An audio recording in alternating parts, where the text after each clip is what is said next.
En el mundo hay más de 4.540 millones de usuarios en Internet. O sea, casi 2/3 de la población mundial. Cada minuto se suben 500 horas de video a YouTube. En Facebook se comparten hasta 150.000 mensajes y 147.000 fotos por minuto. En un minuto, 87.500 personas tuitean. En un minuto se publican más de 347.000 historias en Instagram. Se reproducen más de 404.000 horas de video en Netflix. Hasta 390.000 aplicaciones son descargadas en Google Play y App Store. En un minuto se envían 188 millones de correos en Gmail.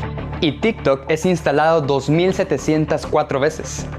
Más de 1.300.000 personas hacen videollamadas o llamadas. En un minuto se llevan a cabo más de 3.8 millones de búsquedas en Google. Y más de 41 millones de mensajes en WhatsApp. ¿Qué hacer con toda la información que nos llega por Facebook, Instagram, Twitter, TikTok, Pinterest, publicidad, revistas, televisión, radio, películas, libros, bibliotecas, podcasts, YouTube, chismes? noticias? ¿A qué le pongo atención? ¿Cómo descubro si es o no real? ¿Cómo lo detengo si no fuera cierto? ¿Cómo alzar mi voz en medio de todo este ruido? ¿Cómo interactuar con tanta información? Necesitamos hacerle frente a esta avalancha. Desarrollar habilidades para usar de forma crítica los medios. Ser capaces de elegir, ordenar y entender mejor la información. Analizarla e incluso crearla. O ser todavía más conscientes. Las habilidades para superar este reto se agrupan en la alfabetización mediática e informacional. Y por eso estás hoy aquí. Para reflexionar acerca de la información que todos los días consumes o usas. Para aprender a usar los medios de una forma diferente, de una forma inteligente. Viaja con nosotros a través de conocimientos y opiniones de expertas y expertos de toda la región. Hacia el interior del vasto mundo de los medios de comunicación, las redes sociales y la información. Bienvenida y bienvenido. Esto es Campus AMI.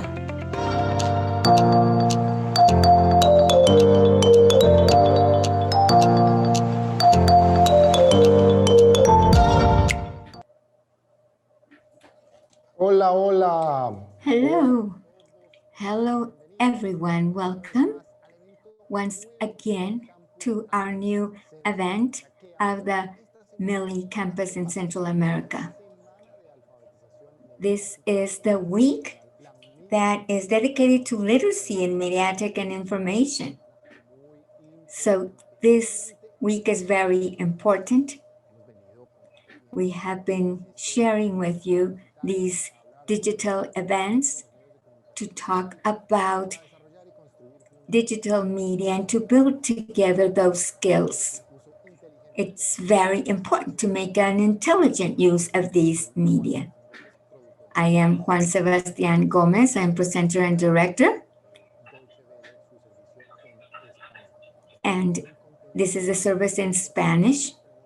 Today, we have a different format. Today, we have two experiences at campus, at the field, implementing the literacy. One is from Central America, in Guatemala, and the other one in Africa, in Namibia. And for this, we have with an interpretation services to English. And with my English, I'm going to give a quick welcome to those that don't talk Spanish, but due to the services of interpretation, they will be able to share with us. We're thrilled to have you here. This series of digital events and encounters to talk about our interaction with the digital media and to develop and build together this better skills to use the media and to get to know its risks and its opportunities. We have been inviting for over a month now, experts, scholars, grassroots organization, and curious and passionate people, such as myself. My name is Sebastián Gómez. I'm the producer and anchor of Enlaces, which is the digital culture show of Deutsche Welle in Spanish, our service in Spanish. I'm very happy to have you here and welcome.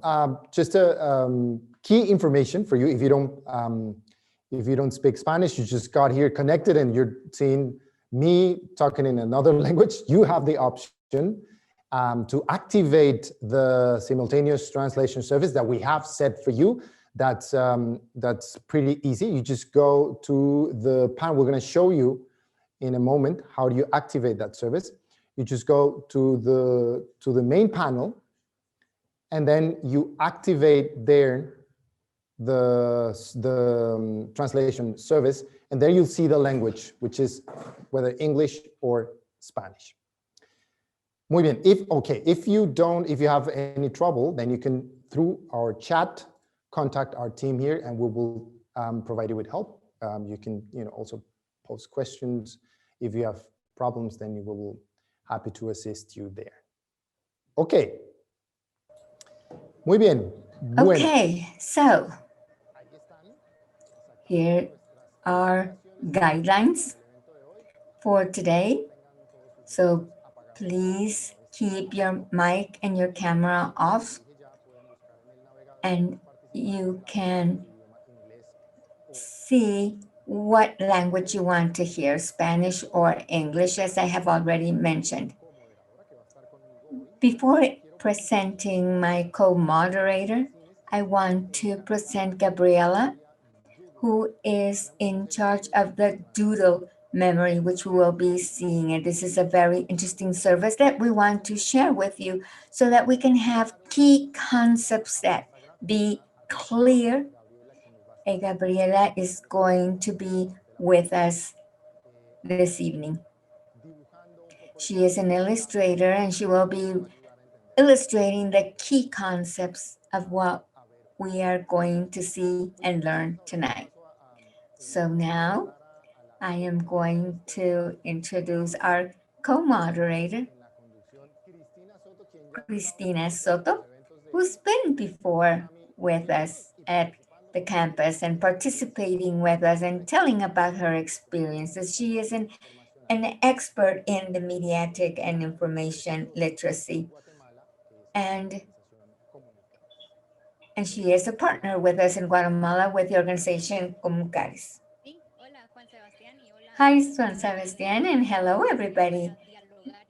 Today we're here to have a dialogue and to know more how to practice the Mediatic and information literacy. Okay, I hear you loud and clear. So let's begin. And so we can begin to warm up. We're going to see how our participants are here today. And so I know that you have a question for all of us. Is that correct? Yes. We have, we're pretty curious. I have asked myself these questions before, and the first one that we want to give each one of you, please answer it in the chat. What do you do when you are online? What activities do you carry on? Juan Sebastián, have you ever thought what you're doing while you're online? Well, that's a very interesting question. I would think that I usually use services, Google Maps, when I'm lost in the streets, or to upload or unload information, and to keep myself informed of what is going on. It's the tool I use every day when I want to know what's going on. I think that I would do that, but I wonder what other activities are carried on. What do you do when you're online? Well, if I'm not working, okay, let's put work on one side. I love internet. I love to hear music, and I have certain services for streaming and to be hearing without any advertisements. And I also like to see films and to inform myself. And I'm really curious of what our participants are writing on the chat. Remember that you can answer in Spanish or in English, and we will be reading your answers. Yes, that's another important service that I had mentioned before. So if you want to send your response, to place it on chat, and we will be reading them out. While you finish answering, I would like to present the first experience that we want to share with you. It's about the MiLLi initiative, the Mediatic and Information Literacy. It's a name that's in English. This initiative takes place in Namibia. More than 1,000 young people have been receiving training. Mediatic and information literacy is not really a priority in education system. So MiLLi works to fill that gap. So we have with us Peter Deselaers. He's at the campus in Namibia. So Peter, thank you for being with us today. We're so happy that you will be able to share your experience. Welcome. Thank you. It's a pleasure to be with you today. And I'm going to share my screen so I can show you some images. I hope you can see my screen. It's a pleasure. This is our logo, MiLLi, Media and Information Literacy Learning Initiative. We talk about MiLL or AMI in Spanish. And this initiative was founded in Nimtuk in 2015, 2016. And from then on, it has grown very much with other partners. And a year ago, we have tried to visualize what the system is at MiLLi. This is a typical tree we have here in Namibia. It's a country that's very dry. And we have two rivers, and it's a very arid land. And these trees are very common here. And MiLLi is an association that has a very deep relationship with the art school. It's dedicated to art and to train in any creative class. And the idea was that we needed something for young people so that they could learn how to creatively and responsibly work in the internet. And MiLLi has as roots the School of Art here, and it has several branches. The strongest is the summer school. It's not necessarily done in the summer, but that's the name. It's a very compact course where young people from different communities around the country learn mediatic information and how to multiply it and to share it. And then they have the projects for young people. They go to their communities and they carry on 2 or 3 day workshops at the library or in other institutions with young people from that same community. And they gather around 8, 10, 14 people. And they learn there. They learn because they try it. It's the philosophy of MiLLi is that you learn because you do it, because you're creative.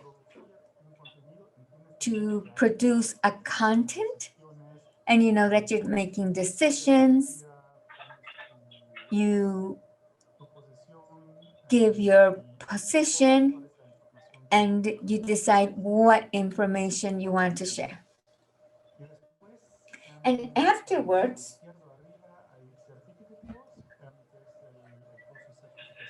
we have a certificate course, which is for experts, for trainers from AMI. They are more advanced.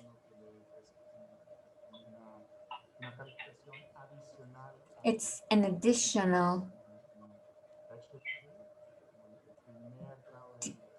degree. It's like if it was the first degree in the university. And afterwards, we have the Center of Excellence, which takes all these projects and they implement it. And they try to communicate about the importance of AMI. And it also gets into connection with other institutions within the region. And we work with different organizations like some in Ghana, Uganda.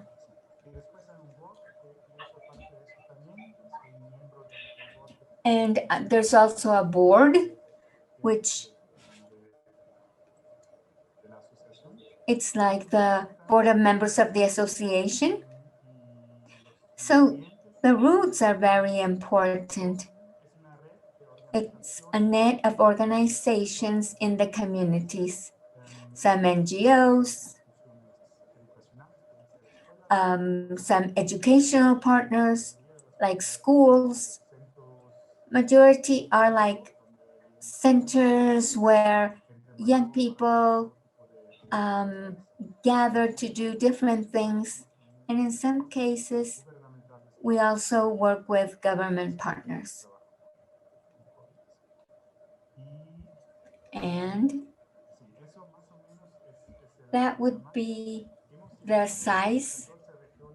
We have 14 regions.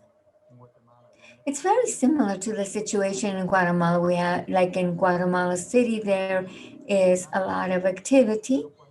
But when you go out to the smaller communities,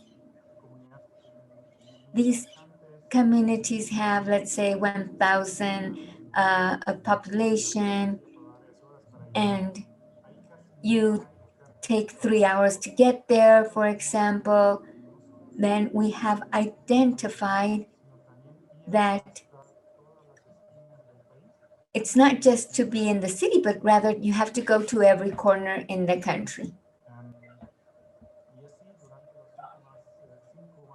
During the last 5 years, we have had contact with the facilitators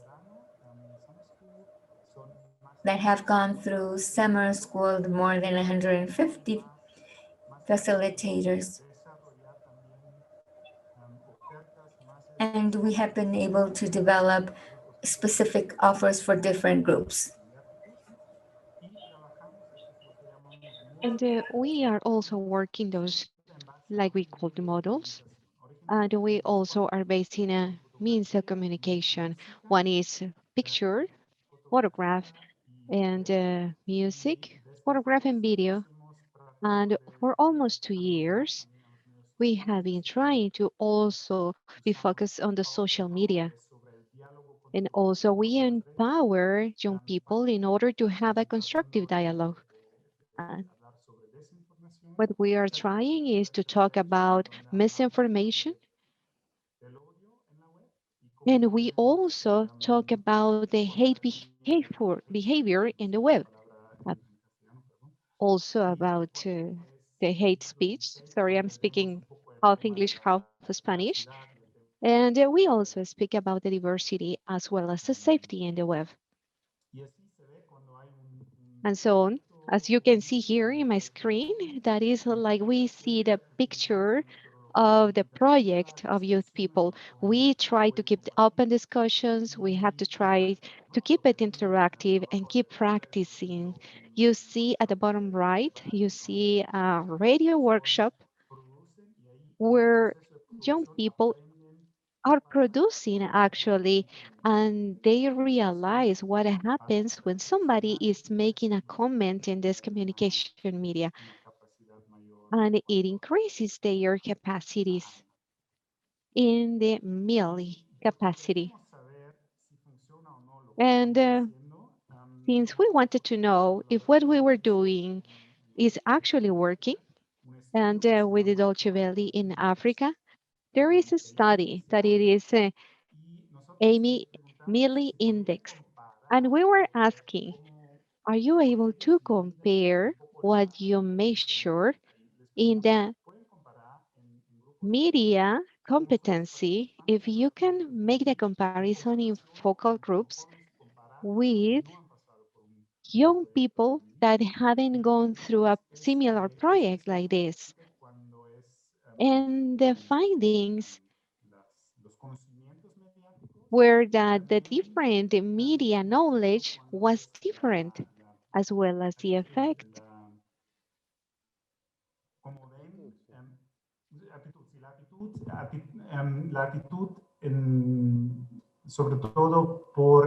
As well as you see the different attitudes that young people may have in the community, like negative attitudes, hate speech. And in those two categories, we have seen that people who have gone through our MiLLi project, they have a higher feel of being aware of those behaviors that are more critical thinking. And we also have seen that the thinking is different because they know the challenges in that environment, and that increases their confidence. They also trust in themselves, and they say that they can have a voice, they can speak by themselves. And also, to see the topic that we wanted to discuss today, Namibia is a country, a multilingual country that we don't call it as indigenous was, because that is not the area, but it is a multilingual country. And I will say that most people in Namibia speak at least two, three languages. The official language is English, but a lot of people speaks another language. It's similar to the indigenous one, and we have seen that especially in the rural communities, young people had a little trouble with their language because the language that speak at home is not English. English is official to have communication because it is a language for schools, for professionals, but at home they speak a different language, and this becomes harder for them. When we speak about different meal concepts, trying to explain those in English was difficult because it was difficult for them to understand. Therefore, we translated some of the concept into some of these languages. We actually worked in four during this exercise. And those languages were Afrikaans, Oshiwambo, and the Kowekowomof, Iruwangali. And from those concepts that were kind of difficult in English because those languages didn't have the accurate words, we hire professionals, translators, in order to find the actual ideas. And finally, you have what you have at the bottom right. We produced some videos with those concepts. In those situations, the communicators themselves could express what was the idea. And you can see in that picture, she is trying to convey the information. I think that it was about photograph, and she was explaining that.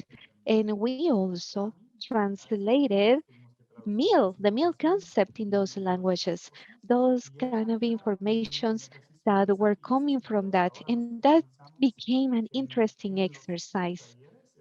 And we also work that in the workshops. Sometimes, right now, with the situation of coronavirus, we also use it now in the digital world. And the workshops are using the different elements in the different languages. Sometimes they speak in English, sometimes they speak the local language. Because, as I explained, most of the workshops are not happening in the same place. And one of the questions was about the branding. And one of the things that I love with MiLLi is that in Namibia, we established that as a brand. And the reason is that we used a branding concept, and that is very clear.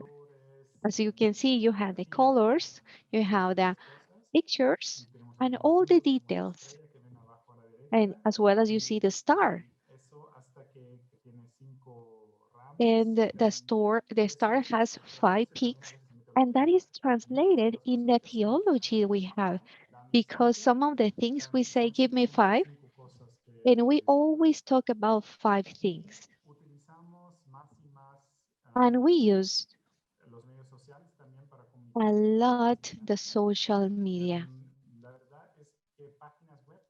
Actually, the web pages don't have a lot of importance right now. We believe that the community is more active in the social media, especially WhatsApp.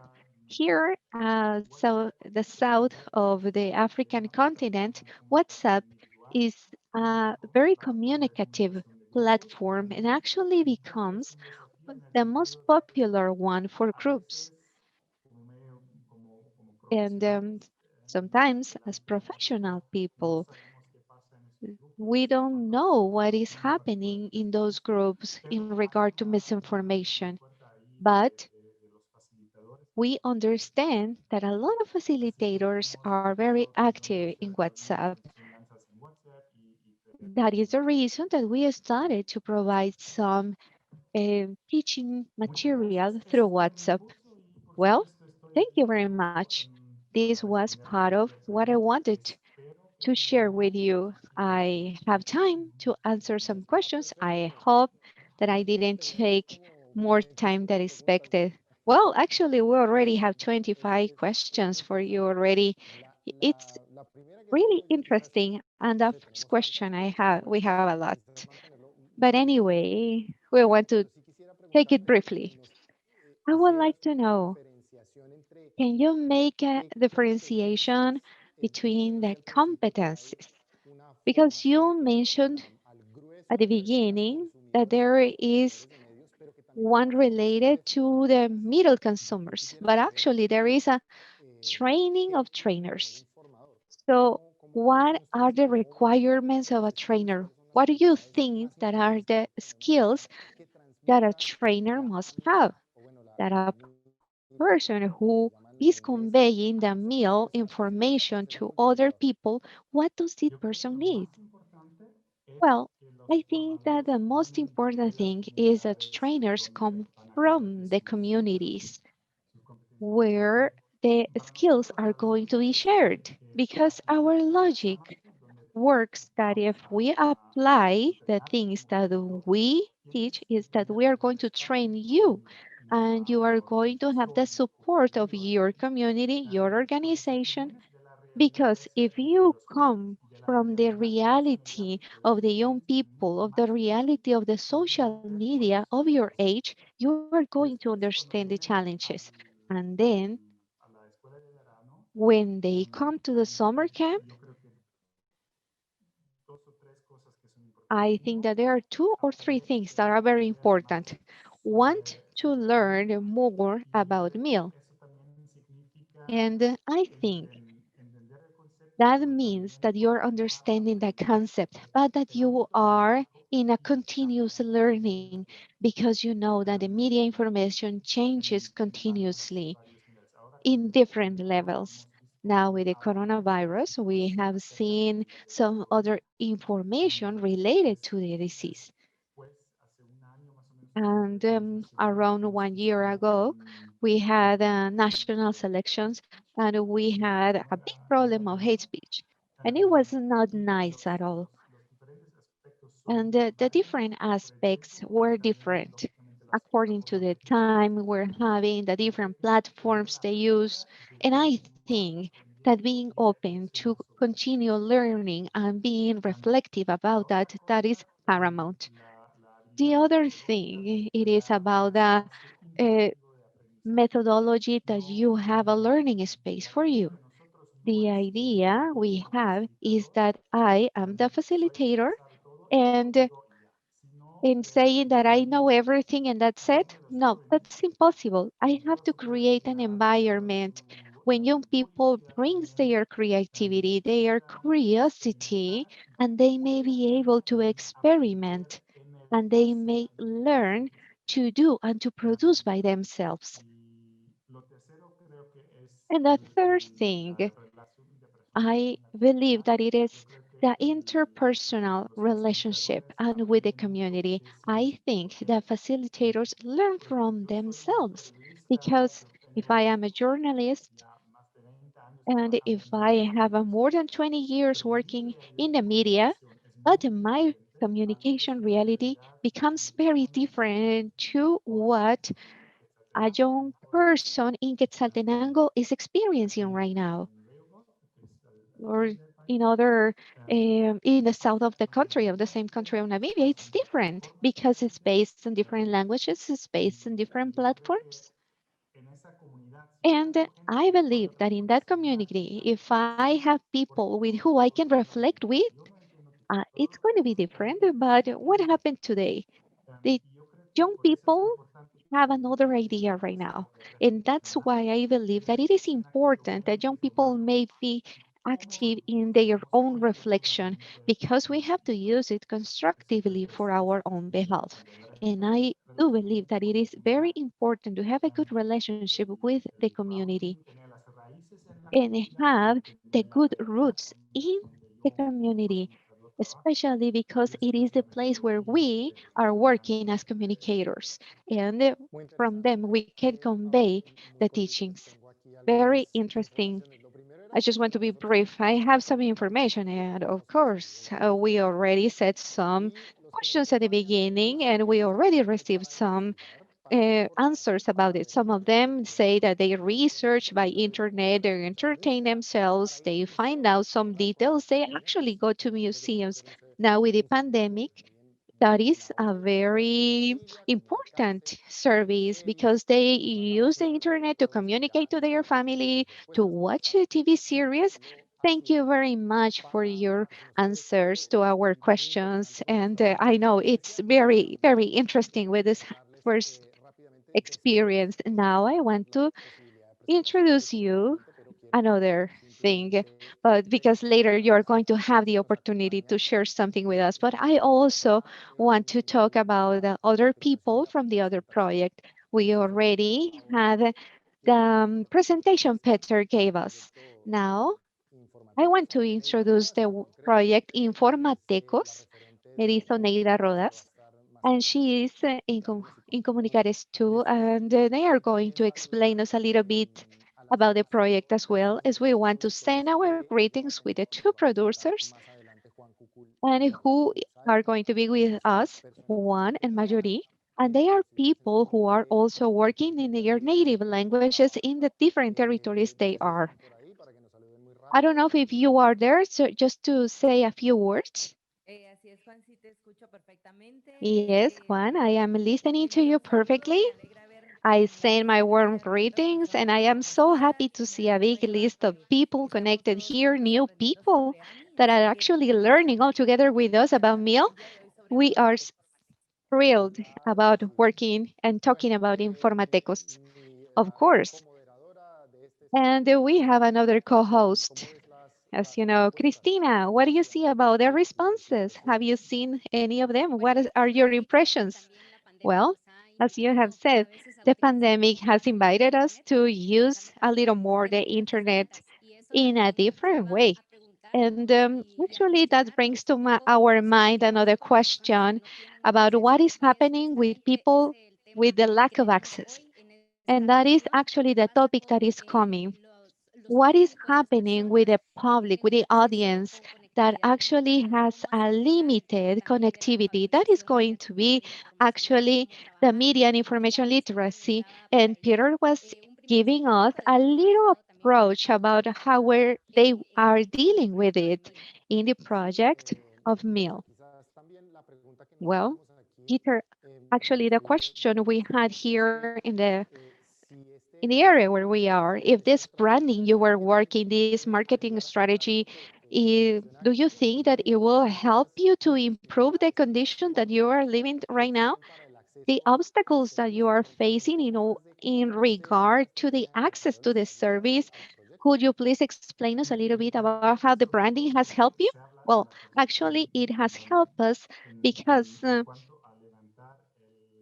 it it is real in regard to the knowledge about the media skills, because a lot of people do not reflect that the media use is also a qualification that is helping you in life. And I do believe that because we have the logos, but we also, y- as facilitators, we use t-shirts, and that creates community, which is very important. But on the other side, only we also use it in the communities, and you remember that media skills. Sometimes it is not taken seriously. It is just taken lightly because it is not a score at a university or a school. It is becomes essential, like reading, like writing, because it helps you out to do lots of things and actually have better access to things that entertain you, things that you can complete, to discuss, to talk about with the public. And with that, we also complete skills that allow us to change our society. And we see in Namibia that we have a movement against women violence because, as you may know, here it's an important issue. And some demonstrators have been acting against the government in order to defend their own situation, and they are using media tactics by hashtags or telling stories, and they have created a demonstration as a social discussion. And I believe that that skills is not something that we can take it lightly and you can learn it in the way. If we just leave it aside, it is not going to be constructive for us. We have to check out that the schools teach that, because that should become part of the education. And in order to use creativity, we have to learn about it, and I have to reflect my own possibilities.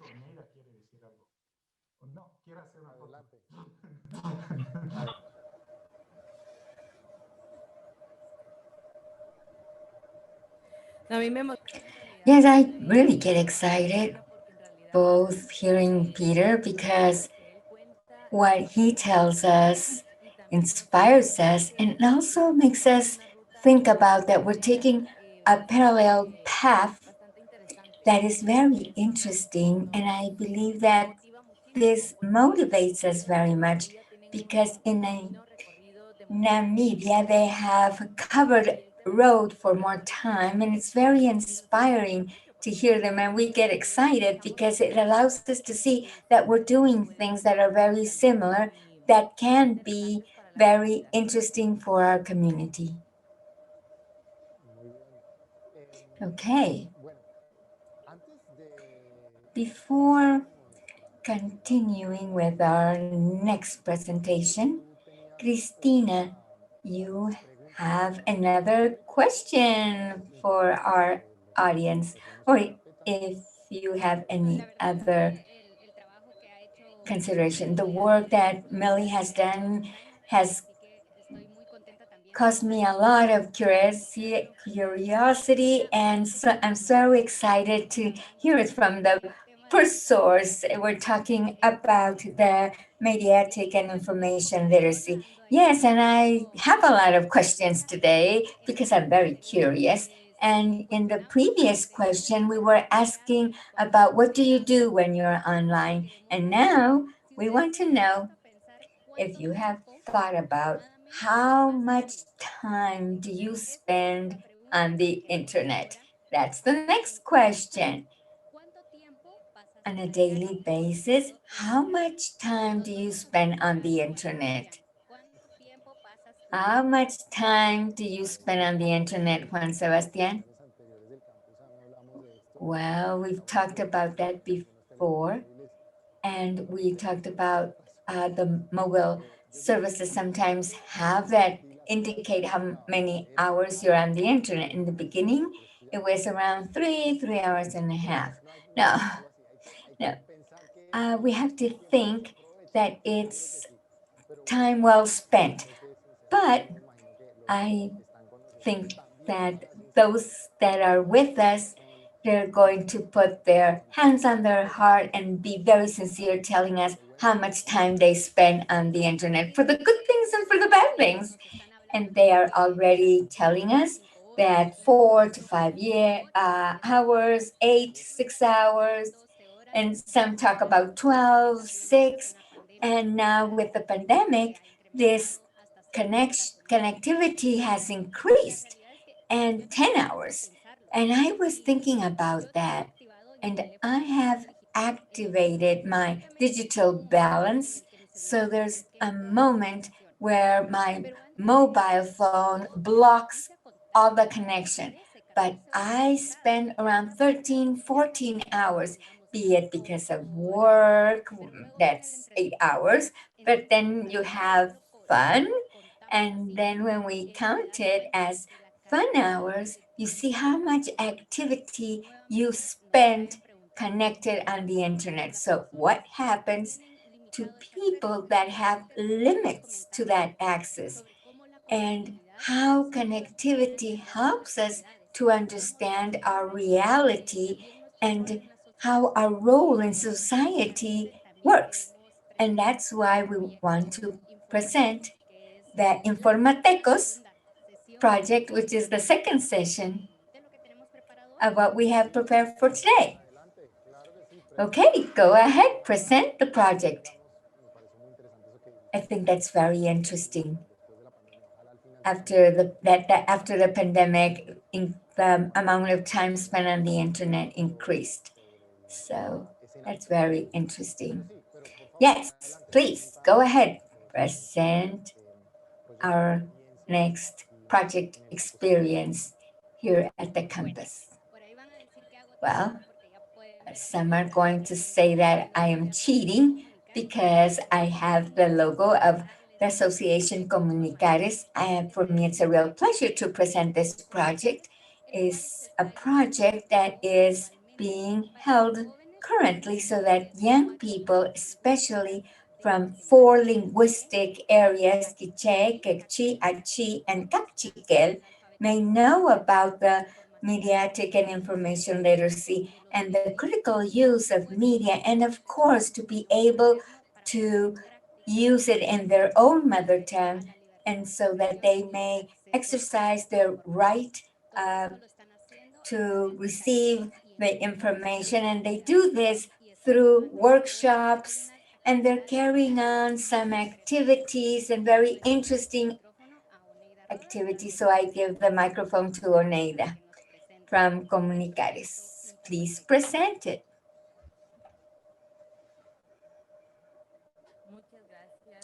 Thank you, Cristina.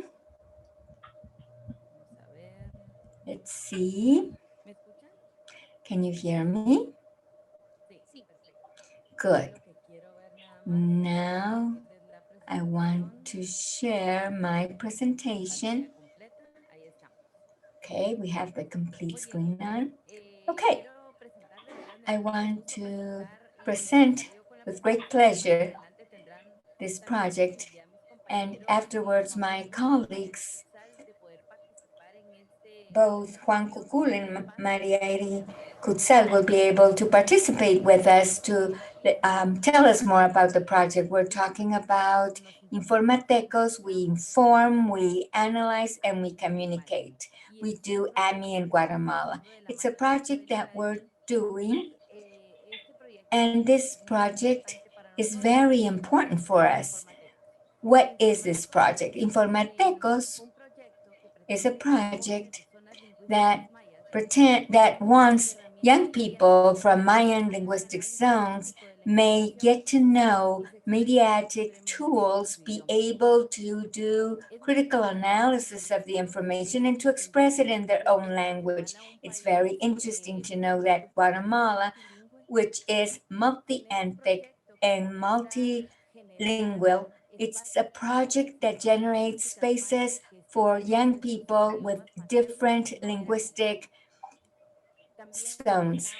We were aware, because of the experience that we have with young people, that in many zones, the use of the Mayan language is decreasing. Why? Because many times the parents ask their children not to use their mother tongue.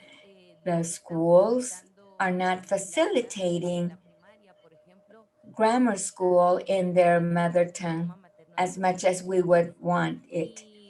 And the young people know their language, but they're not expressing themselves in that language. So we want to go to those linguistic zones in Guatemala so that they may have free speech in their own language. Informatecos has several working areas. What working areas? I want to share with you a little about what we have been doing. The first area that we worked in was the mapping that we did in 4 linguistic zones. In your screen, you can see our country map. There are the 22 linguistic zones that we have in Guatemala. And as you can see, we are mapping 4 of them. And it's very important to understand that we are working at Achi, Quechí, Cachiquel, and Achi areas.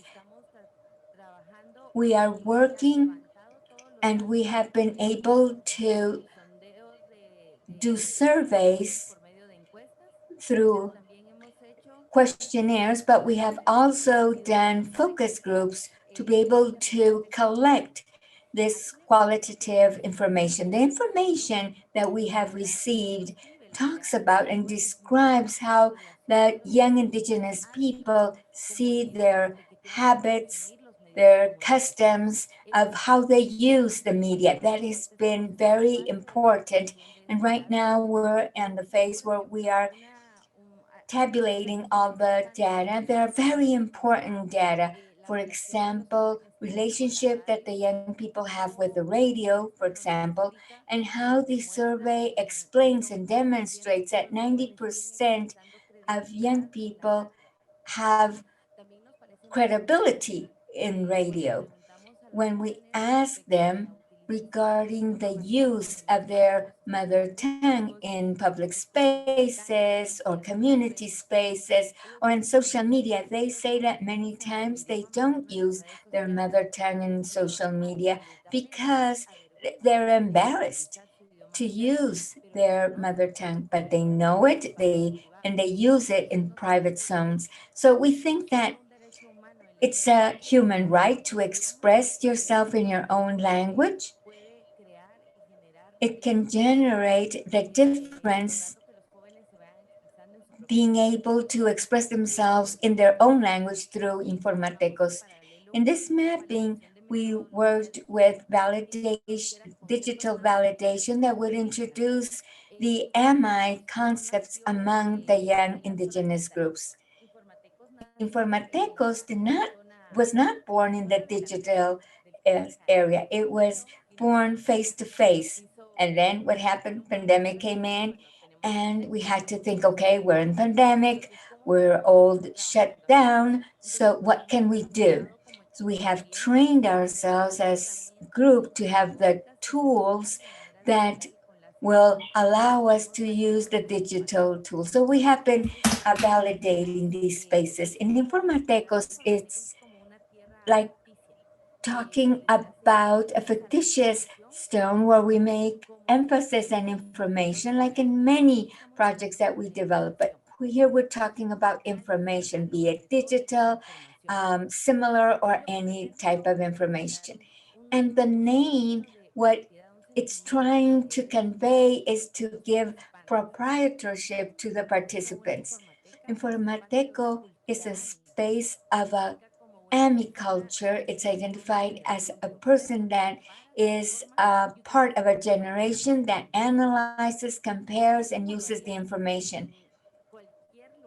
As you would do it in any place to have a personality in any country where you were not born in, to be part of Informateco allows you to know the rules, to know the competencies, to know what AMI is, so that you can be an Informateco. This survey helped us to collect many ideas and to build concepts of how the young people are making a relationship with information. We will give more information, and this will allow us to continue. And other area that we talk about is about training. We're introducing AMI among the young people through digital workshops, which are pedagogical and ludic. We are working on the crossing of AMI in all the Comunicares information. We have worked 15 years at Comunicares using the information for development. And when we began to know more about AMI, we said we'd do similar things, but they didn't have that name. So what we are doing is working to be able to cross over as AMI as a very important area to work with. We're also doing transversalation of AMI in radio and in the organizations that we work in civil society. Here you can see a scene of one of the digital workshops that we have worked with the kids. And below you can see some of the activities that we have carried on. It's very interesting because we had been working with them as organization of civil society, where we had been training in communication. We have organizations that work, for example, women's rights. It also works with juvenile organization, farming care, for example, to work with organic, organizations that work with spaces for promoting cooperative work in community. We also have an organization that works with water as a human right, and organizations that have been receiving training. And what we do is include AMI in the program, in the Brado program, and we include Quechua as part of the program. So we're promoting the local language so that in that language they express themselves. And Juan will be able to share with us more about this process. The local organizations have received training in AMI information. Right now, we're doing it digital. Before, we would do it face-to-face, so that the community is able to do this critical analysis. And well, we have carried on workshops. We've tried to use the Semeche radio, where, for example, we do forums, we do seminars, and we work directly with them in processes of working through AMI for training. Another area that we work at Informatecos is the multicultural production. If you go into our page in Facebook, you will find Comunicares. There you will be able to see a series of visual communication that we have been working with people that are part of our staff. One of the key concepts in the advance of the multicultural production is to have AMI local producers. Here in the pictures we see Rosie, who is a producer. Below we see Glenda, who is also a multicultural producer in Achi. And in each zone we have people that know the language, that are part of the community, and that they have received training not only in specific areas, but also of working with young people. We have been working in production of education tools as our guidelines in AMI that summarizes a way of working through communication. Using this methodology, it allows us to do a checklist to know if what we're doing AMI or not, and if it is culturally pertinent. The following working area that I want to share is strategic communication. Part of what we want to do throughout Informatecos is to use Comunicares as a measure of the competencies of AMI with organizations, decision takers, talking about literacy, mediatic and information literacy, talking about the pandemic, talking about bullying, or any other situation that we can see. So we have looked for spaces in the media, and here in the pictures you can see some of my colleagues in different social media or media where they have been opening their doors to these young people. So the media is talking about these subjects, and now we see the results through communication. And the last of the working areas that we work is called Anna's window. And Anna's window is a concept that was created for the analysis and training of young spokespersons for AMI. Anna is a very common name in Guatemala. So Anna, we use it as the window. Here what we're doing is training of young leaders, spokespersons for AMI in the 4 linguistic zones. This means that in the previous phase in training, we're training them, we're bringing them to AMI, but here at the Anna's window, we talk about a longer training. It has 6 models where we are training these young people, and with them, we're doing production, we're showing them how to analyze content, we're doing production through their own telephone so that they can use it as a production tool. We're also doing, here on the right, I put some pictures of some forests that we are carrying on in the digital spaces where we are approaching information that possibly can be as a subject that is very important. Tomorrow, for example, we have a forum where we're going to talk about the importance of mental health during the pandemic. And the truth is that it's part of what Anna's window is doing, opening the window, welcoming the analysis through the spaces. Informatecos is a space that has the intention of working with more young people in these 4 linguistic zones.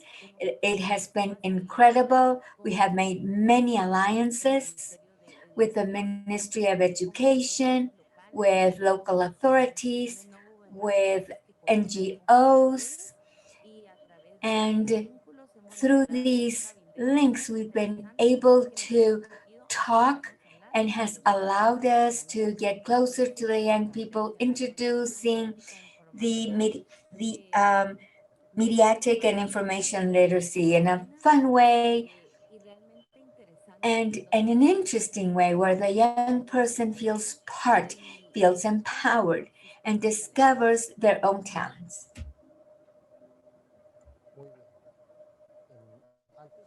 Well, before moving forward with our program, thank you so much for the complete presentation, Oneida, and for the hard work, for the intense work that you have put everything, you put your heart in this.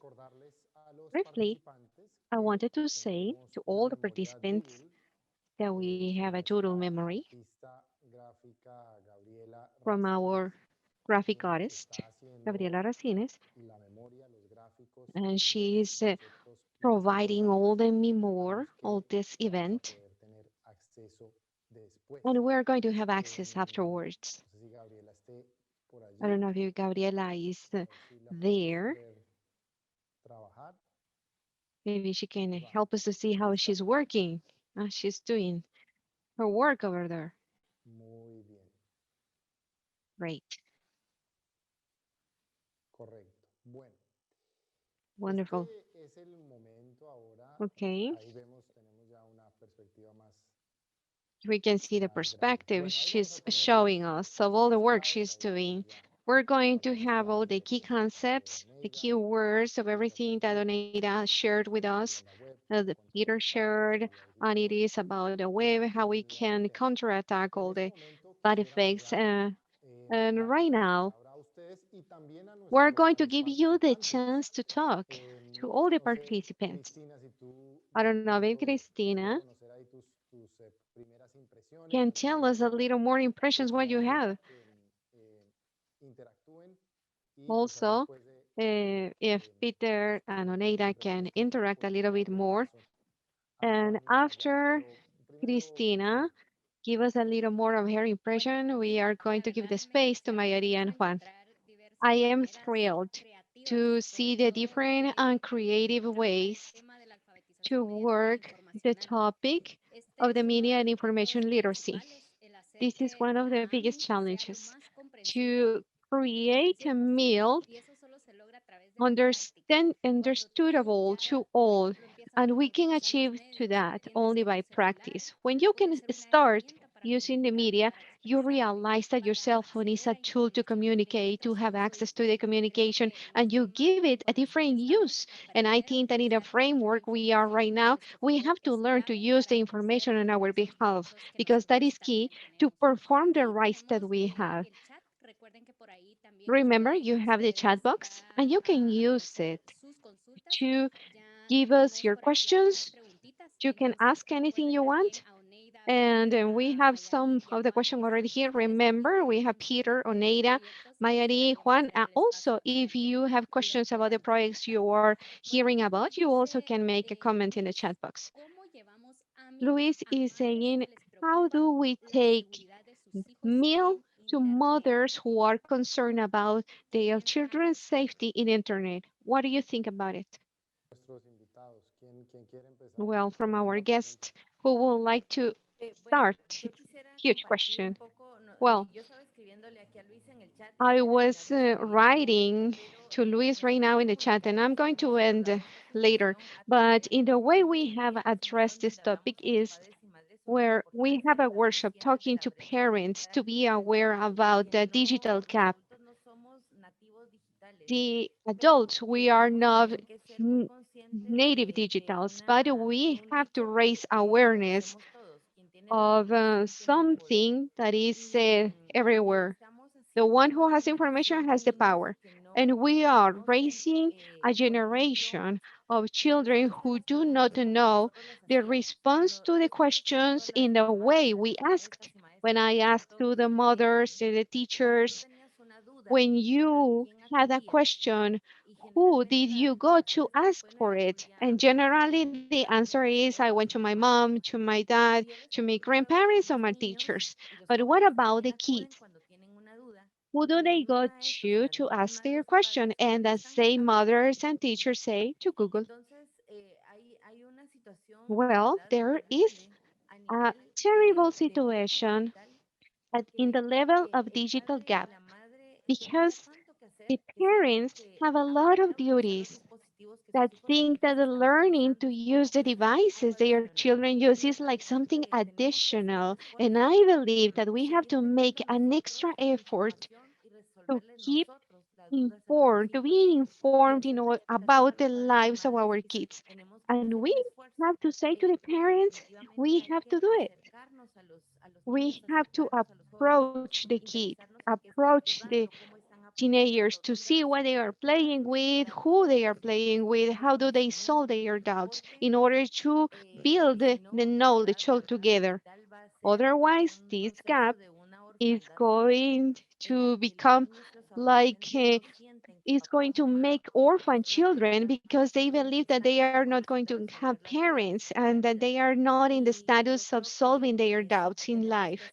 And I do believe that we are working in this workshop in order to aware parents and teachers to go back to their childhood in order to use the information they have at hands and to use those devices in order to think that those devices are not enemies. Those are tools in order to help them to the education, a better life, actually a discussion and a dialogue within generations.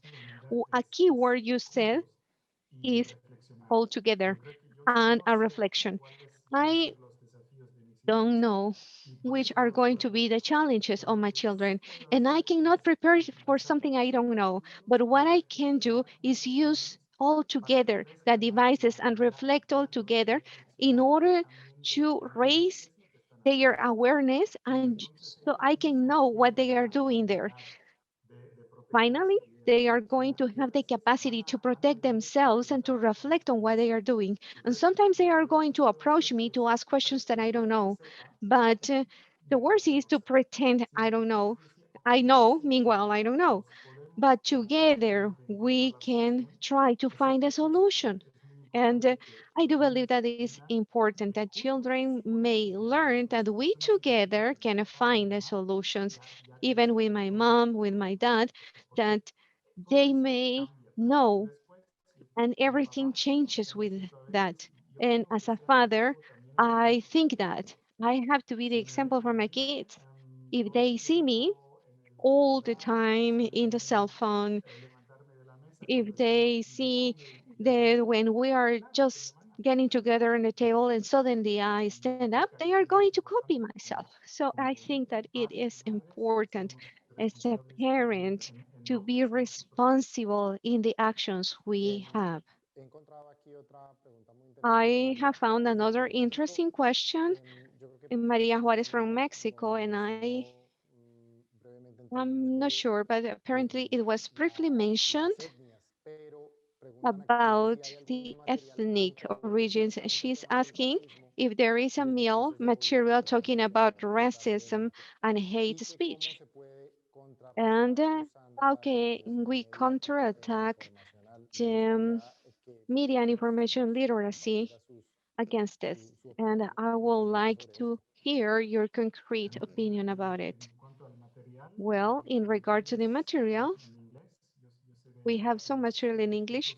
I already know about some resources. We as MiLLi, we have a module that explains about hate speech. And that is included in that material because you know that that is a continuous topic we discuss here. And we have certain material similar to some manuals that we can use. I know that some organizations have already worked in something like that in different countries because they have this issue like United States and some other countries. And I think that this problem is in some other places. That's the reason that they have the material. I am not sure if that is in Spanish, but at least I know that there is current information. I know about an organization that I like it, and it's the best draft. And that is a US organization that has a lot of offers about the material. Yes, I love first draft and I recommend it everywhere. In Spain, they have a lot of material against the hate speech, especially the one online. I will have to search the material in order to name it properly, but they are defenders of this topic because of their religious extremist and discrimination toward the gypsy population. So they have a lot of good material in this regard. This is a perfect time to give a warm welcome to Juan and Marjorie. And who is the best to answer this question about how to address the racism? But these two people who are working in a territory that is specific, working with languages, indigenous languages. Marjorie, maybe you want to start?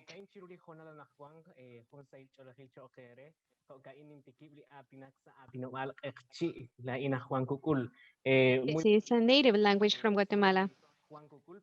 Good afternoon. I am Juan Cucul and I belong to one of the 22 ethnical areas of our country that is a multicultural, plurilinguistic country, Guatemala. And we are working with Informatecos. Since the beginning, Juan Sebastián was saying something essential. It requires commitment in our country. And of course, here in the township of Sayakshe, where more than 90% of the population, we are from the Ekchi origin.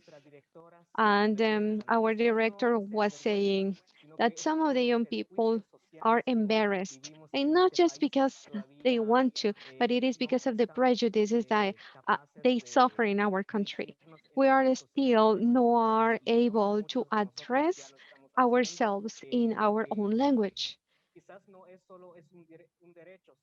And it is not only a right, it is something that we should inform.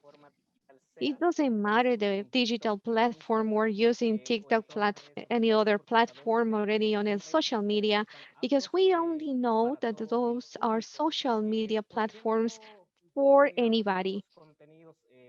Why we don't see a lot of content in Guatemala in our native language? Because we suffer of discrimination. Some days ago, in some acknowledged media, said that TikTok was going to delete some accounts that I, it's very shameful to discriminate in the social media. It's something that shouldn't happen, but this is happening not only in Guatemala, but in any other area around the world. What we are doing as a meal producer is that we are trying to position our maternal languages in the different digital platforms in internet. Also, we are using the radio network, and I have a talk show that is called Conectados, Connected, and it is inside actually where we speak about important issues and we use different languages, XT and Spanish. And this is the way that we have to empower ourselves, the languages. I am not talking about to delete the racism, but as I am talking about fight against it. Because in Guatemala, as you may know, it's a country that suffers a lot of it. And I also make some interviews to experts in meal, and it is also translated in XG. The content is going bilingual. So a lot of public may understand our messages. I always have said that the Kekchi language is like any other language, like Spanish. Maybe English and Spanish are greatly spoken, but we don't have to be embarrassed of our own languages. It doesn't matter where we are, where we go. We have to use our regional dresses, and we have to stop those traumas that we may have. It is not happening only in our villages, in our towns.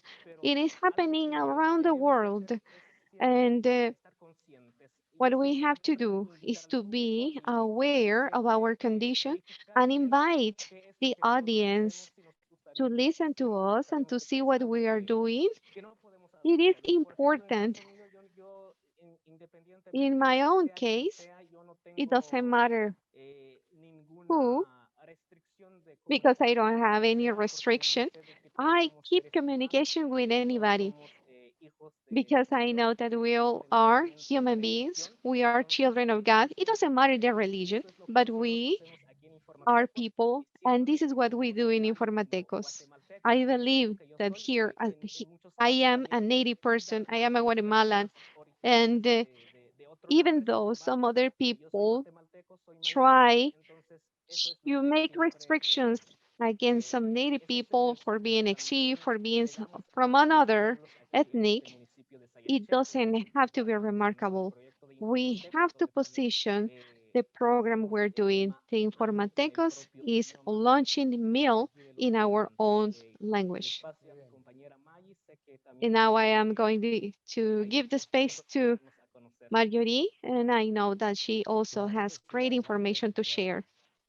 Okay, Mayari.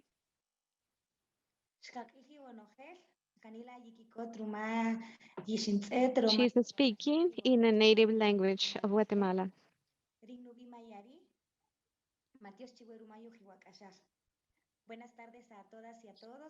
Good afternoon, everybody.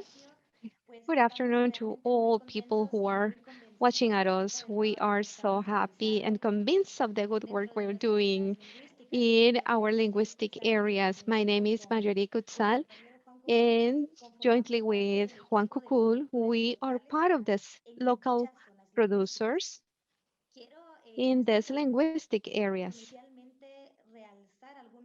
I want to remark some of the topics Juan mentioned and that from our experience become relevant. I think that it is important that prejudice have been in our country for so long. We, the indigenous people, have suffered more than 500 years of repression.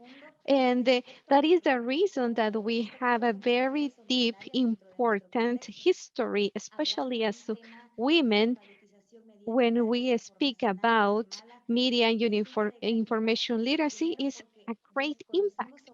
First, because we don't know about it. Second, because we don't know how to address it. And third, because we don't have the habit of sharing the information.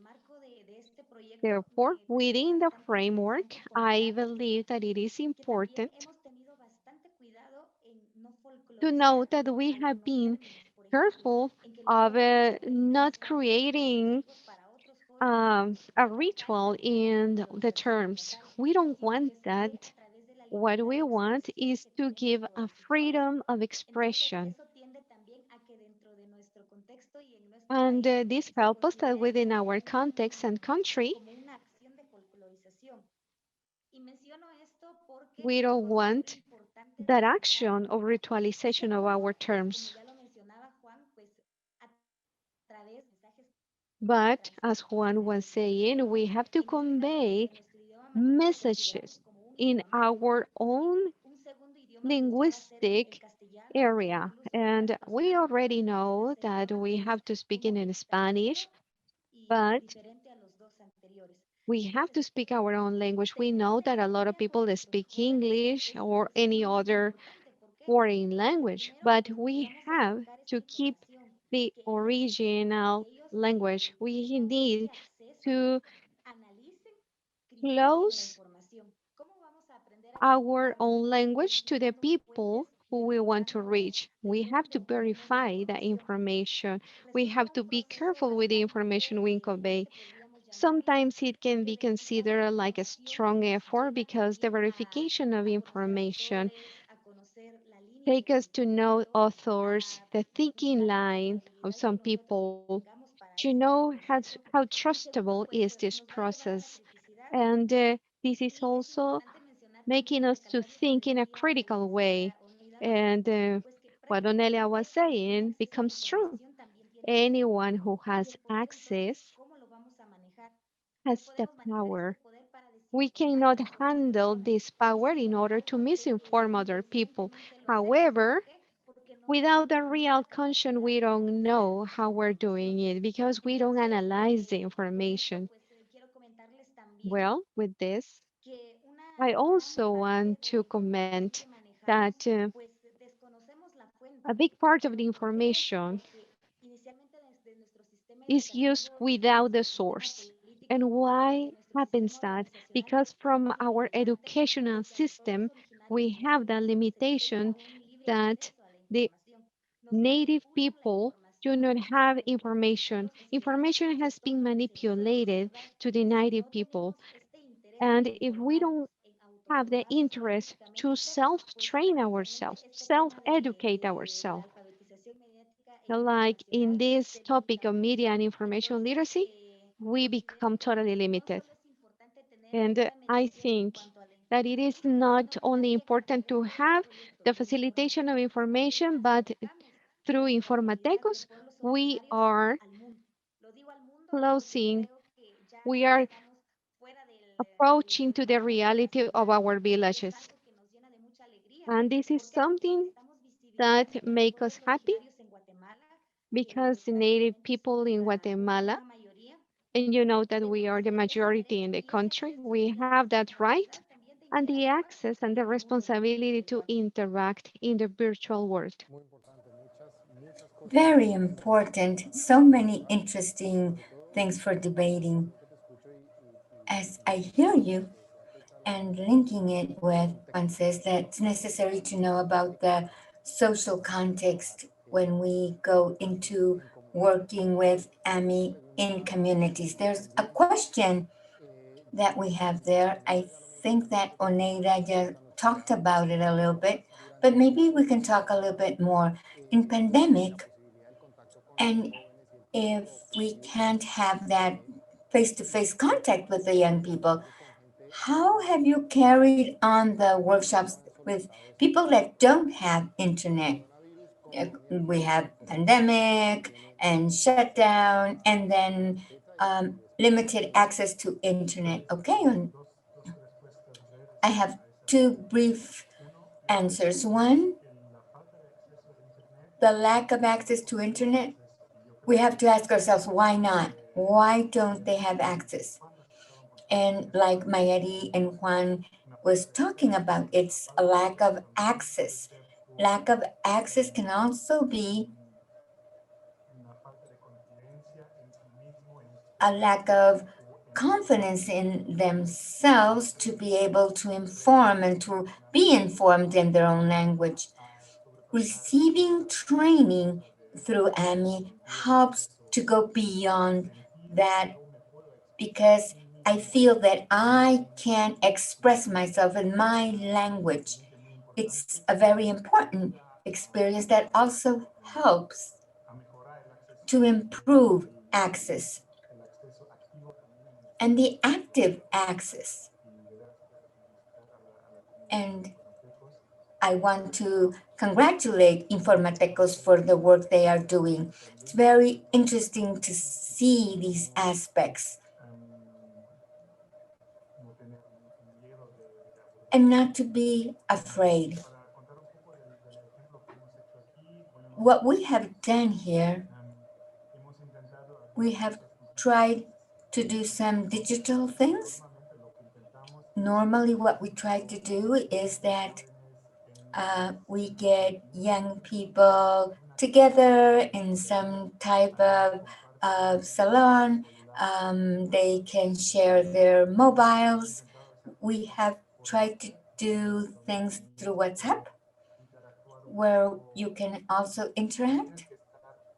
You don't have to be in a webinar, for example, but you can have a relationship when you have access to the internet.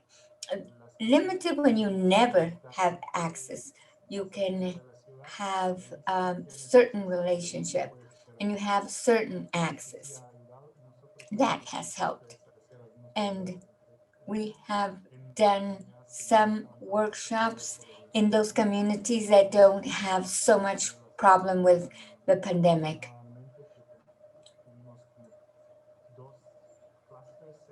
We had around 2 clusters where they had a lot of infection, but then other communities where they didn't. So those communities that where we could work face to face with certain precautions, of course, we carried on the workshops. So there isn't a solution to the amount of problems, but it has helped to offer things that you don't have to be connected so much time. To share the access in the group is also something that has helped us. But it is a challenge, of course, it is a challenge. And I believe that some of the lessons learned will help us in the future after pandemic, especially to find methodology that works in WhatsApp in particular. And I think that we will continue using it because it helps us with those communities that are not that close and that they can have the interaction when they go to a place where they have access to internet. And what we have also done is because the inequality in economics is also another problem, so that they can buy internet time. Okay. Briefly, before I give the floor to Oneida, how is our illustrator going on? Gabriela, let's see. Are you around? Let's see. Let's see what you're doing. Can you tell us a little bit? How do you see this working session? How is everything going? Okay. Here's a little bit about the marvelous information we have received from our speakers. It's incredible. I am learning so much from each of you, and to understand that information can be, language can be limiting, but also the media. So I am fascinating with all the information. I hope you like this graphic. And like MiLLi said, information is power. And so we must empower our young people and that they receive the real information and in the local languages. Very good. We're seeing everything. Everything is complete. I'm so curious to see what the final doodle will be. Very interesting. Okay. So, Oneida, you have the floor. I am fascinated with Gabriela's work. It's really very lovely, and it has a lot of color, and it picks up all the essence we're talking about. For us, in regard to work with those young people that don't have access to internet to work, first of all, part of the mapping and the previous surveys we carried on, we identified that in the majority of homes where we wanted to have advocacy, maybe there wasn't a telephone for one young person, there was a mobile for the whole family. So what we're doing is inviting and asking the parents permission so that they allow their children to use that mobile phone for a couple of hours a week so that they can receive the training. So we receive their permission because we work through a policy of protecting our children and adolescents. So we always request the permission of the parents when they are minors. Then we made an analysis. In Guatemala, we only have 2 telephone companies. That's it. There were 3, now we have 2. So they can have telephone services from company A or B. And both companies are doing a strategy. If they buy 5 quetzals, time it's less than $1 or less than €1. If you buy 5 quetzals, you will have 24 hours of unlimited of WhatsApp, for example.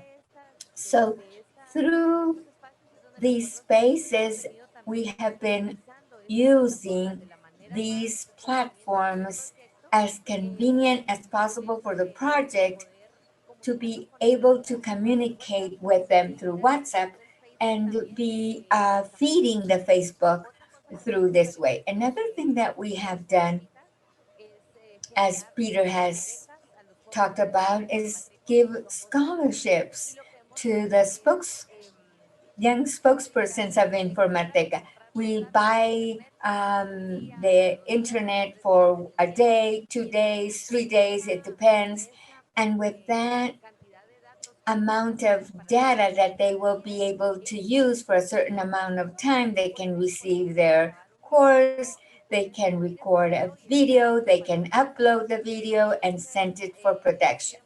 So yes, we've been able to generate this type of scholarships through the support of different organizations. So of course, with internet, they have a complete team that is working with them. But yes, definitely to be able to shorten that gap of limited access, we've had to go to those strategies that we have been using during this pandemic.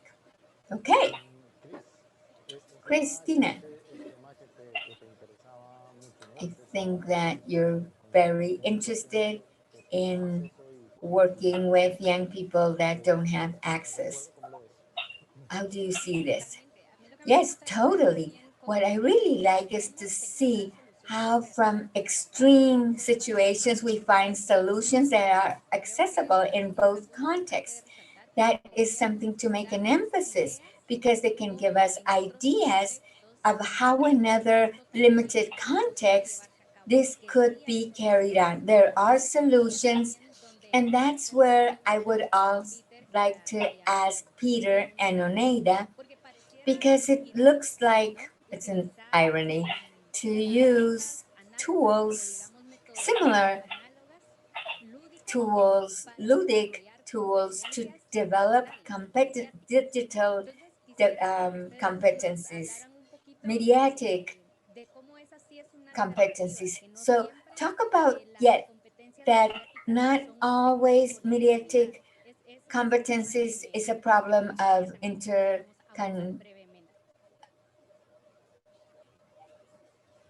So if we could talk about this for a while, very briefly. Okay. Okay. Thank you, Cristina, for your question. And I think it's very important because when you talk about mediatic and information literacy, you think about digital. So we have to understand that the critical analysis and the access to information has to be talking about just about digital. It's also related to information received day by day. One of the products that we have found in Comunicares that's very important is the radio. Radio has a high impact in Guatemala. It still has. And I could say that in Latin America, we all are under the same situation. You can hear the radio on the bus. You take it with you to the river when you go to work in the field. So a radio is something that's always present, and the radio is something that we have used definitely as a tool to be able to inform about AMI. Another tool is the use and development of games to generate, for example, education fairs in open spaces with young people. Pre-pandemic, we had the opportunity of working an activity that we called a carousel. And this carousel are several sessions, several physical spaces where young people rotate. They have a certain amount of time.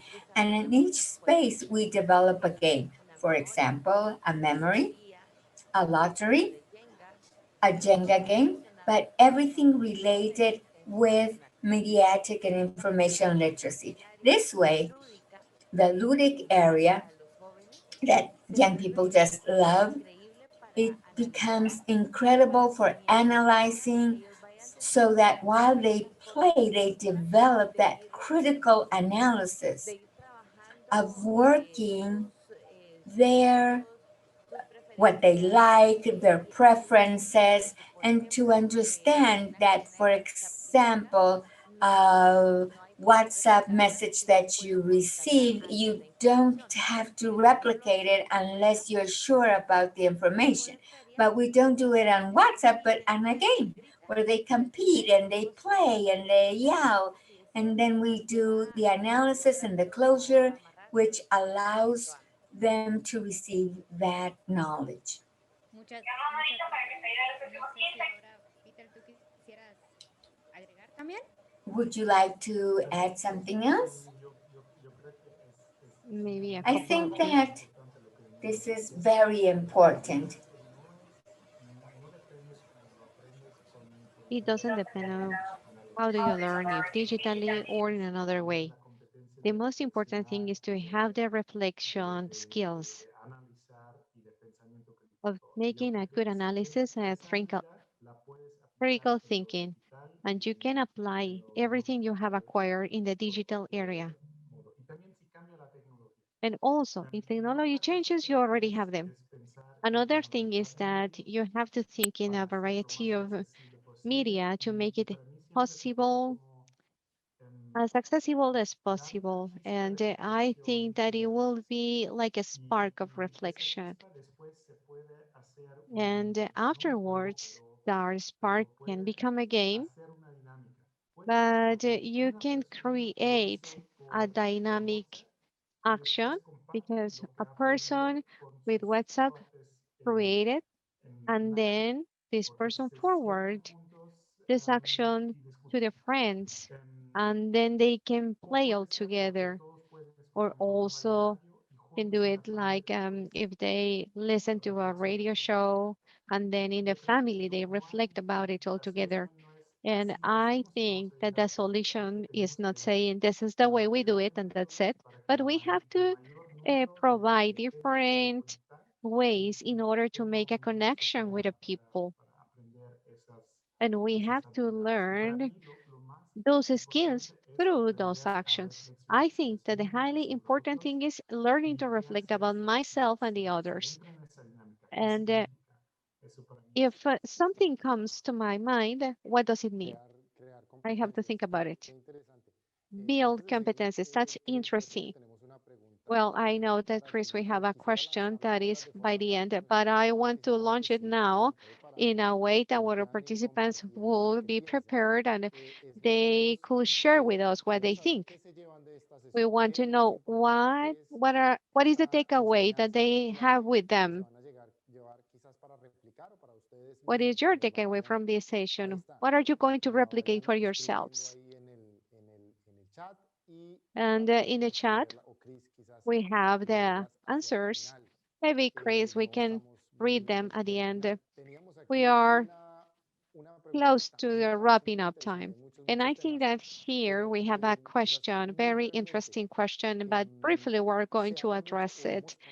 And we have concentrated this to experiences in terms of youth that is critical thing in the training about information topics, but it is also worked with adults and other kind of population. Chris, I think that you have an interesting experience about it. Maybe you can give us an answer to this question, and later we can Sí, listen to the bueno, participants.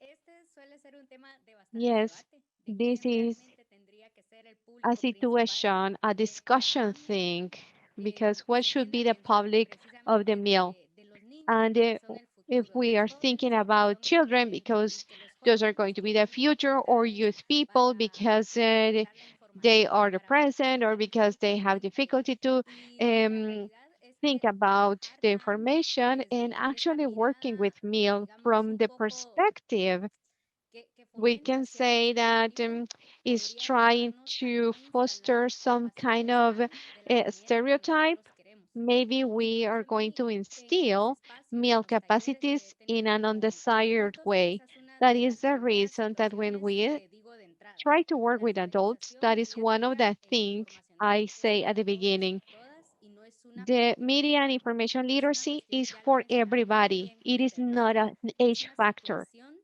It de is a aplicar y llevar a la situation práctica las about competencias de applying and análisis y de practicing all the interrelación. analysis and Cuando partimos reflection de competencies. esa And when we premisa work de que from todos that interactuamos idea con la that información, everybody que should todos make an interaction with interactuamos that en un plano information virtual y no and virtual, that we all entonces do si it todos y todas remotely, necesitamos entender everybody que nuestra needs to actividad digital understand va that a tener our digital consecuencias activity is positivas going o to have negativas positive fuera de or ese plano negative digital. Y consequences cuando empezamos a out hacer of esta that remotely reflexión con los environment. adultos And con when quienes we hemos start trabajado, que han making the sido reflection with autoridades locales, adults han sido who sometimes have periodistas, been local educadores, y no authorities, solo journalists, de Guatemala, communicators, justamente and hace not unos only días from Guatemala. tuvimos Actually, una yesterday, serie de dos capacitaciones we con had a series of comunicadores trainings with de México que communicators también from partían Mexico, from de native esto. towns Y de in verdad es muy Mexico, and we were enriquecedor sharing this trabajar el thing. tema de la And it comunicación was very mediática e important to informacional, porque share siempre the nos media and hacemos la information pregunta, literacy because we cuando una always cadena ask falsa when o a una cadena de false WhatsApp chain viene of, for a tu example, celular, misinformation in ¿viene WhatsApp viene comes de un to joven o viene de your un adulto? cell phone, comes Si from ves a young quienes person pelean or an en los adult. comentarios If de la you gente en see Facebook, the ¿quiénes people son? who are ¿Son fighting in the jóvenes o comments, son adultos? are they Entonces, cuando young empezamos a people or are analizar they nuestras adults? actividades online, When las we actitudes, analyze cómo those nos desenvolvemos, online activities and también the es way clave ir we rompiendo este interact, estereotipo we have de que to solo la keep juventud o la to niñez break necesita this aprender a desarrollar stereotype competencias mediáticas. in order Y ya to lo mencionaba develop también the Oneida en otra media skills. intervención, And in la brecha another digital, ¿no? situation, we No were es que talking nosotros about the ahorita, por ser jóvenes, digital automáticamente gap. ya sabemos It is not manipular just because we a are nuestros young, it is adultos. En muchas automatically ocasiones that we están know how to atrás work with y a this. veces But también some entra people este are tema getting de toda behind.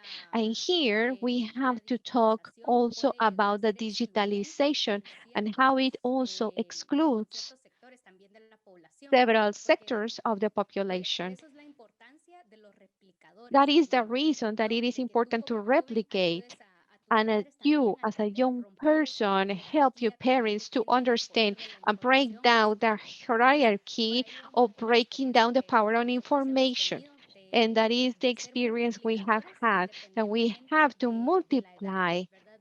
It doesn't Adquirir este matter compromiso about the de age. It is aprender y not desarrollar important. estas We have capacidades to para ello. learn and develop our own skills.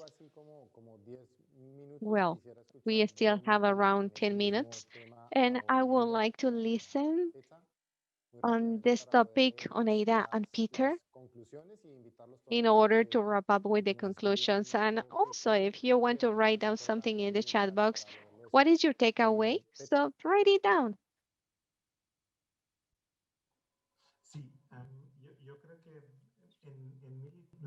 Well, I think that the philosophy in the meal it's very extensive, even up to 35 years old. You are still a young person. I am barely a young person. But the other thing is that while the focus is on young people, we are always focusing of younger people with a little more years. And people from older than 25 years old have participated in our workshops. And they are aware about MiLLi. And now they share with us. And I think that teachers, trainers, that is a very important group. And they are actually the multipliers of the actions, but not only for their students, but also for other people. And I think that another thing, like an anecdote, is that what we see today is that parents are asking their children if they received something by WhatsApp. And when they doubt if this is true, they ask their kids, is this true or not? Therefore, the kids become in somehow like paycheckers and online, and they realize if that is true. And I believe that then becomes true again that multiplication of those skills in the community and in the family are very important in order to help the family actually. Yes, almost daily I receive messages, and we have to check how truthful is, and some not only family but also people that is actually asking for the truth in concrete, and they say, in my community I received this information, can you tell me if this is true or not? And this happens a lot.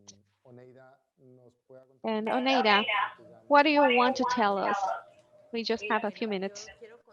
Well, I want to tell you that in this experience of Informatecos, when we have been focusing on young people to work with them, we go to the schools so that the teachers authorize and accompany the young people. The teachers have shown a lot of interest.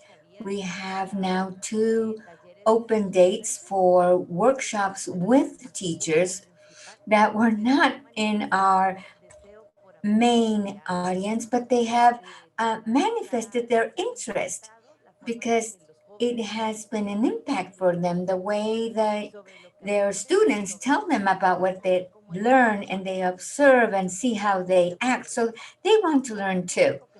Another audience that we have received, as Cristina was mentioning, it's very interesting, are the social communicators from the community, people that work in radio, cable TV, or their own social media. And these people want to learn also. We think that finally all of us are community, and a community that analyzes more is a community that is better informed. It's a community that is protecting themselves, and it's clearer with the information they have. So I think that all of us have to learn from Amy. And I just want to make an emphasis that when you work with adolescents, with teachers, or if you work with adults in medias, don't forget the ludic part, because this calls the attention. It generates information, and everybody loves to have a good time. So this part is always important because it's clear and evident that while you play, you learn, and that's very important. Comments before that? I want to see what Gabriela is doing through Doodle. Gabriela, are you there? Let's see. Wow. I see a lot of content there. Yes. We have heard so many good information. This is a very fast summary. Well, on the work and the effort that AMI is doing is for all types of people and languages, and important to talk in your own language. Information is power, and to be able to talk through our own experience. We also talked about the parents, which was super interesting because it is a critical point. We have to grow together and protect ourselves. Very important to be a good family. Also, the facility that AMI gives to all parts of young people, because like they were saying, this ludic part is much more easier to understand and to be able to learn, and gives fast results with young people. So all the projects, very nice. Juan has his radio. Maybe I can hear him sometime, even if I don't understand the language, but that is so fascinating to hear different languages.